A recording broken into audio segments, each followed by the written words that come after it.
I'm announcing a historic action to rescue our nation's capital from crime, bloodshed, bedlam, and squalor, and worse. This is Liberation Day in D.C., and we're going to take our capital back. We're taking it back.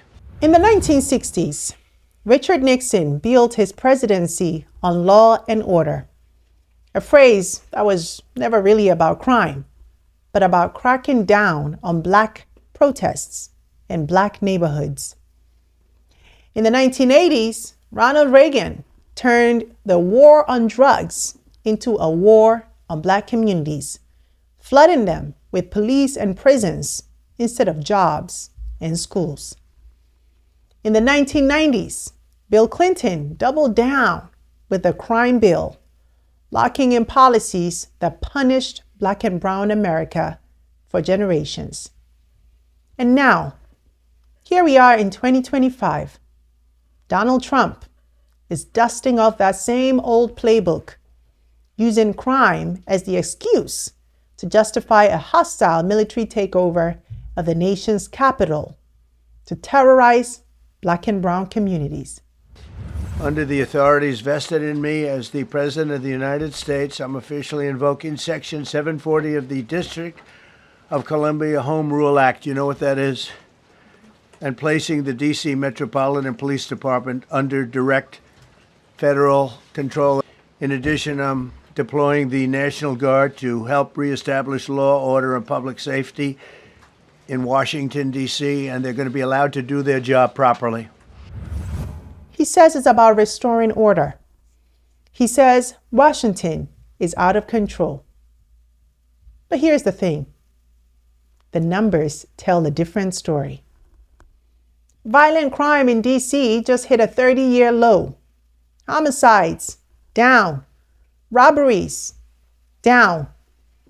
Carjackings, down. The numbers don't add up to a war zone, as he calls it. They add up to a political stunt. A lot of people who live here for a long time know that it's not the picture he's painting. It's a safe place. So why the takeover? Well, because Trump isn't waging war on crime. He's waging war on Black political power. And the next cities he's threatening next, Atlanta, Chicago, Baltimore, New York, Los Angeles, they aren't just cities. They're symbols. They're strongholds of Black leadership, immigrant communities, and diverse America. This is not about crime. This is about control. This is not about public safety. This is about power. So today we're breaking down the real reason Trump is cracking down on America's urban cities. Why this isn't about keeping people safe. Why it's about silencing Black America. And why history tells us if we don't stop it now, it'll spread. Because make no mistake, D.C. is the test case. And if he can get away with it here, he can and will go after other cities. We're going to break it down, but first, a big welcome to all of our new subscribers and members. I'm so glad you're here with us. And if you're watching and haven't joined us yet, please consider this your personal invitation. Because here at PanaGenius TV and on The Breakdown Show, we're not just building a channel. We're creating a home for global Black stories that are told with truth, with intention, and with power.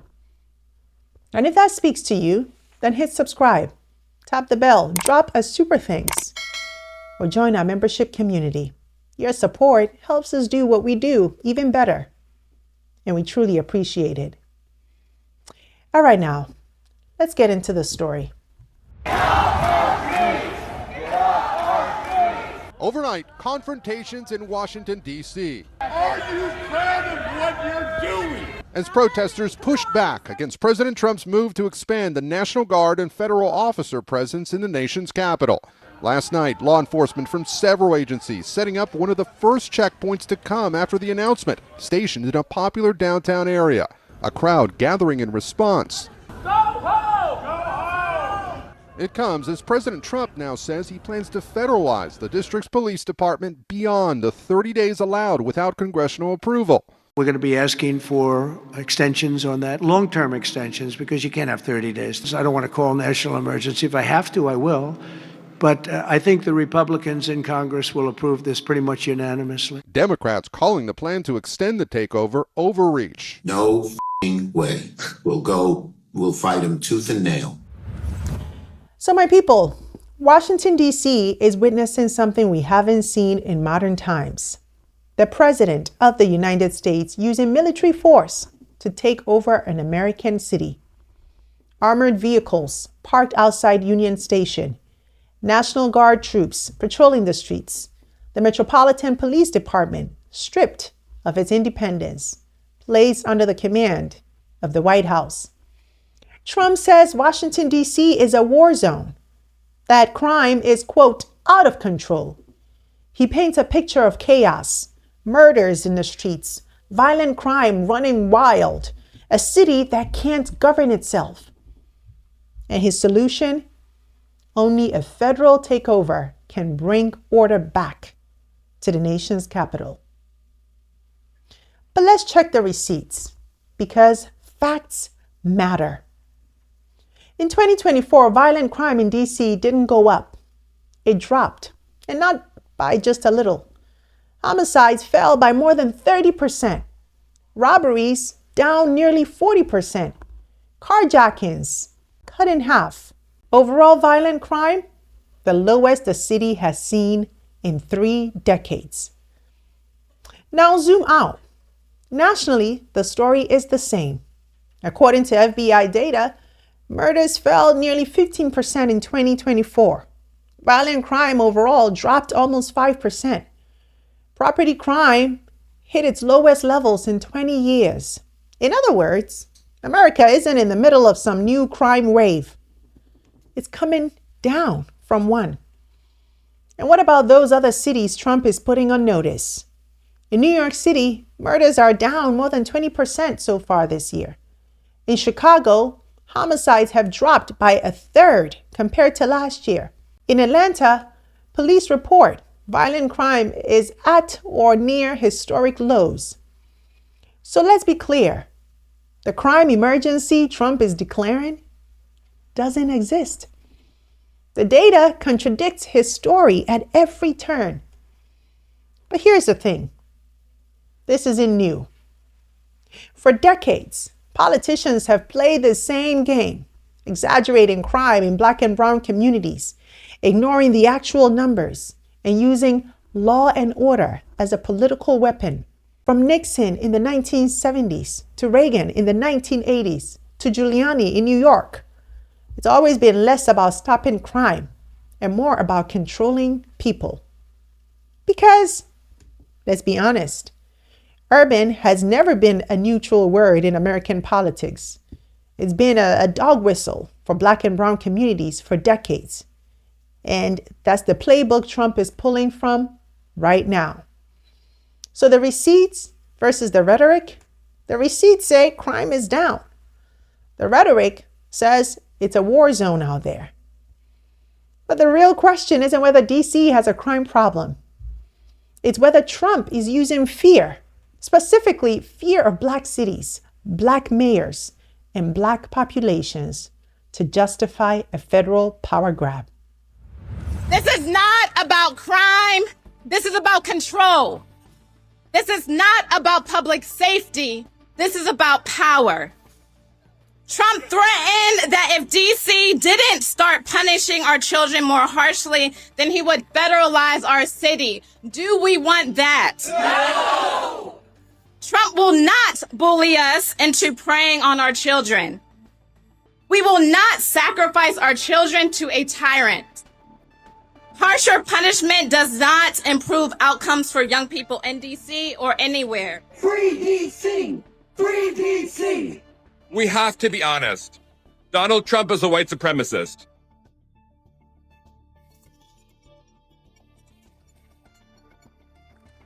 His targeting of homeless folks who in DC are over 85% Black is intentional. He traffics in racist lies and stereotypes to peddle policies that will disproportionately harm Black and brown folks. Now, Trump hasn't been shy about the cities that he wants to take back, right? Washington, D.C., New York, Chicago, Atlanta, Baltimore, Los Angeles. Now, ask yourself, what do these cities actually have in common? Yes, they're Democratic strongholds. Yes, many are sanctuary cities. But more than that, they are cities with large Black and immigrant populations, often led by Black mayors, and home to powerful communities of color. Here are the numbers. Washington, D.C., about 45% Black, and it's one of the largest Black populations of any major U.S. city. Atlanta, nearly 47% Black, long called the Black Mecca of America. Baltimore, about 60% Black, majority Black city, majority Black leadership. Chicago, roughly 28% Black, with some of the largest historically Black neighborhoods in the country. New York City, smaller percentage but huge in scale, 23% Black, millions of immigrants, and one of the most diverse cities on earth. Los Angeles, around 9% Black, but one of the nation's most prominent immigrant hubs and a frequent target in anti-Latino, anti-immigrant rhetoric. Now, notice something. Trump isn't talking about a military takeover of cities like Portland or Denver, both majority white, both of which saw spikes in crime during the pandemic years. He isn't talking about suburban areas where crime rates have risen in many pockets. He's zeroing in on Black and brown America. And that's not an accident. Now, as president the second time, he is enacting an authoritarian agenda, in which case the militarization of law enforcement and the deployment of law enforcement assets to either coerce or control scapegoated populations, as we saw in Los Angeles recently, is consistent.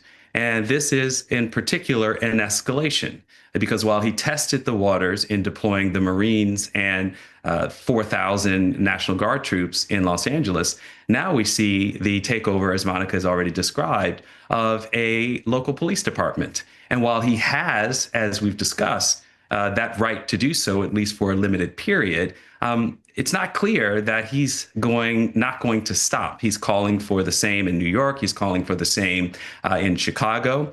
And I just want to remind everyone that the Trump administration elected in 2016 came in riding on a lie about American carnage in American cities. This was also a period of dramatically declined crime rates and violent crime rates in particular across U.S. cities. So there is nothing here that is factual in terms of the pretext for the calls here. What is consistent is Donald Trump's use of racist rhetoric, racist ideas, and the use of policing to enact a domestic policy agenda. Historians like Khalid Gibran and Muhammad and Elizabeth Hinton remind us that for decades, American politics has used crime as a proxy word. The so-called urban crisis was always about race. The war on drugs was always about Black communities. Tough on crime became code for tough on Black people. So when Trump says he wants to take back D.C. or restore order to Atlanta or Chicago, we have to hear it for what it really is. It's not crime he's trying to control. It's people. It's Black political power, Black-led cities, and the visibility of immigrants in America's most iconic urban centers. And that's why this so-called crime emergency is so dangerous, my people, because it sets a precedent. If the federal government can invent a crisis in a Black majority city, seize its police force, and call it restoring law and order, then no Black city in America is safe from political occupation. When you look at the mayors across the country and you see what they inherited, and that is part of of what happened in these last few years. The migrant and asylum seekers crisis had a major impact on cities and the functionality of cities. Right. Then where did we send them? We send them to Chicago, black mayor. We send them to Los Angeles, black mayor. We send them to Houston, black mayor. We send them to New York, black mayor. So when black mayors were building and pulling their own cities out of crises, we all of a sudden had the national government put a Herculean task on us. We didn't sit back and complain. We still said people did not elect us to define the problem. They elected us to solve the problem. So in spite of COVID, in spite of migrant and asylum seekers, we move forward. Now let's talk about who's actually running these cities that Trump is threatening to take back. Because here's the truth. The majority of them are governed by black mayors. And that matters. Washington, D.C., you have Mayor Muriel Bowser. In Atlanta, you have Mayor Andre Dickens. In Chicago, Mayor Brandon Johnson. In Baltimore, Mayor Brandon Scott. And in New York City, you have Mayor Eric Adams. These leaders don't just represent their cities. They represent the legacy of black political power in America. Power that was hard fought and hard won after generations of exclusion. But with that power comes a unique burden. Black mayors often inherit cities that are facing decades of federal disinvestment, economic inequality, housing crisis, and yes, crime spikes driven not by culture, but by poverty, systemic racism, and broken policy. And instead of being given the resources and support to address those challenges, they're vilified. Their cities are labeled failed. Their leadership is painted as weak. And now, under Trump, the authority is being directly stripped away. Think about it. The military takeover of Washington, D.C. wasn't just about crime. It was about sending a message to Mayor Bowser. You are not in control. The same message hangs over Brandon Johnson in Chicago, Andre Dickens in Atlanta, Brandon Scott in Baltimore, and Eric Adams in New York.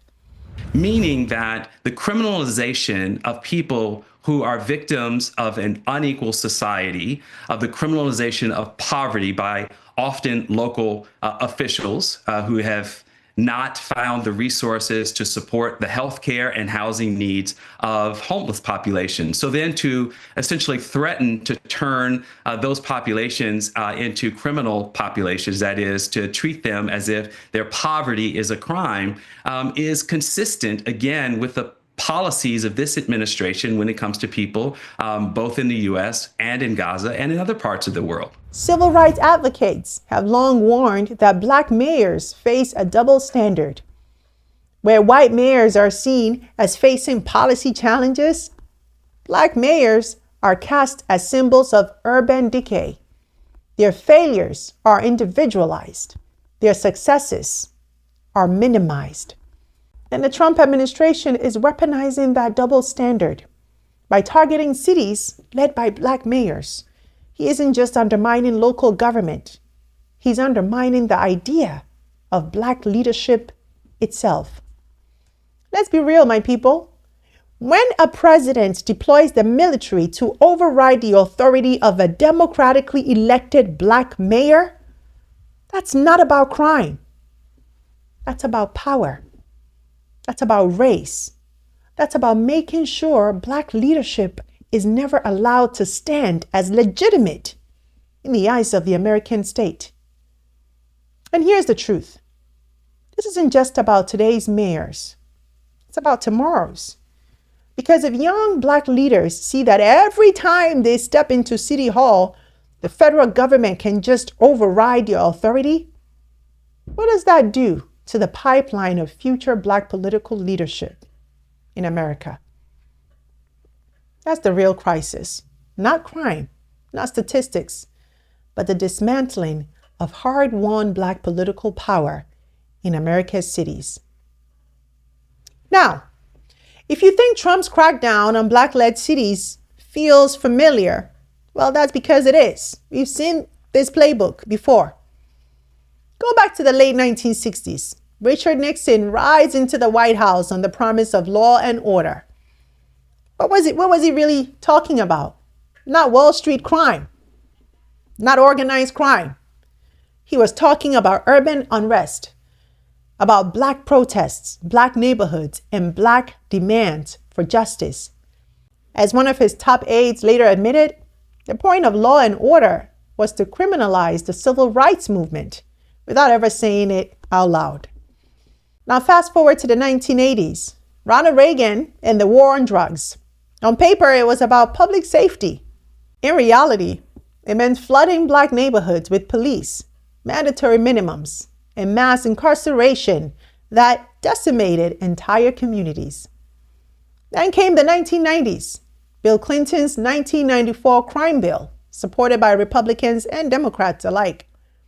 It poured billions into prisons, expanded three strikes laws, and incentivized cities to police their way out of poverty. Again, the focus was overwhelmingly on Black and brown neighborhoods. And look at the pattern. Every time America's cities became symbols of Black political power, whether through protests, through cultural influence, or through actual elected leadership, the federal response wasn't investment, it was punishment. Now jump to today. Trump's urban crackdown is just a 21st century remix of that same old song. He doesn't call it the war on drugs or the crime bill. He calls it taking back our cities. But the substance is the same. Use crime as the pretext. Use fear as the tool. And target Black America as the enemy within. And you gotta ask, when he says taking back our cities, what does it really mean? Whose cities? And let's not forget, my people, this isn't just about police and military. It's really about the message, the image of federal troops on the streets of Washington, or the threat of taking over Chicago or Atlanta. It tells the rest of the country, these cities, these leaders, these communities, they can't govern themselves. They need to be controlled. It's the same old message that was sent in the 60s, the 80s, the 90s. And it's the same communities bearing the cost today. So when Trump says he's cracking down on crime, history teaches us to translate that. What he's really saying is he's cracking down on Black communities, on Black political power. So my people, where do we go from here? The President of the United States has just tested the waters by seizing control of Washington, D.C., despite crime being at a 30-year low. He's floated the idea of expanding this to other cities. And the pattern tells us this isn't really about crime. It's about race. It's about power. It's about stripping legitimacy from Black leaders and the communities that they represent. So what do we do now? Well, first, we must call it what it is. We can afford to dance around the language. This isn't just a crime policy. It's authoritarian overreach, racially coded, aimed at Black political power. And if we don't name it, we normalize it. Second, we follow the law and the courts. The Home Rule Act gives Trump 30 days before he has to either end this emergency or convince Congress to extend it. That clock is ticking. Lawsuits are already moving through the courts, and those legal challenges will decide whether this becomes precedent or a one-time stunt. Third, we must push back politically. Congress has the authority to terminate this so-called emergency. That means representatives and senators need to hear from people who understand what's at stake. Not just DC residents, but Black America, immigrant communities, and allies everywhere who see the danger in letting the federal government turn cities into political battlegrounds. Fourth, let's remember the human impact. Behind the headlines are the people most affected. Black residents whose communities are being painted as war zones. Immigrants facing deportation sweeps under the cover of crime enforcement. Unhoused people whose encampments are cleared by militarized police. This isn't abstract. It's real lives, real impact. And finally, let's organize. Trump's crackdown is meant to send a message of fear. But history shows us that Black communities, immigrant communities, and our allies across this country, we've faced down law and order politics before. And every time, resistance, solidarity, and truth-telling have been our most powerful weapons. So my people, the question is this: will we let fear dictate the future of our cities? Or will we expose this crackdown for what it really is and fight to protect the hard-won political power that generations of Black leaders and communities have built? Because make no mistake, my people, if they can do it to DC, they can do it anywhere. And whether we stop it here will decide whether America's cities remain free or fall under permanent federal occupation. So my people, let's not get it twisted. Trump's crackdown in Washington, D.C. isn't about carjackings. It's not about robberies. It's not about crime statistics that are actually dropping across the board. This is about power. It's about who gets to govern American cities, and more importantly, who doesn't. For decades, law and order has been the polite mask covering up a not so polite truth.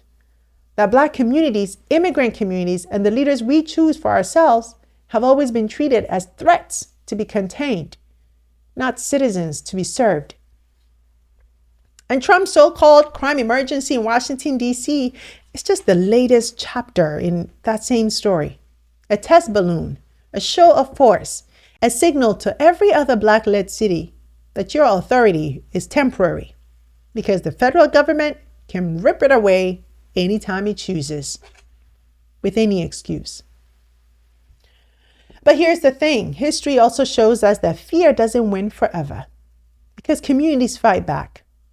We organize, we vote, we tell the truth until it cuts through the lies. So the question now is simple. Will we see this for what it is? Will we push back before DC becomes the template for every Black and brown city in America? Or will we stay silent until the tanks roll into Atlanta, New York City, Chicago, or Baltimore? Because make no mistake, this moment isn't just about DC. It's about the future of urban America. It's about whether Black communities and Black political power is respected or erased. And that, my people, is what's really at stake. And now I turn it over to you, my people. Do you believe this crackdown is really about safety? Or is it about something else? Is it about targeting Black-led cities and stripping away local power? And more importantly, what do we need to do? What should we do in this moment together? Let me know your thoughts in the comments and let's talk about it. No, I can't wait to hear from you. And if you enjoyed this video, please don't keep it to yourself. Share it with your group chats. Let people know what's really happening in Washington, D.C. and how they can stop it. And don't forget to like, comment, and subscribe to our channel. That's it for today's show. As always, thank you so much for tuning in. I'm Sandra Babu-Boateng, and until next time, take care.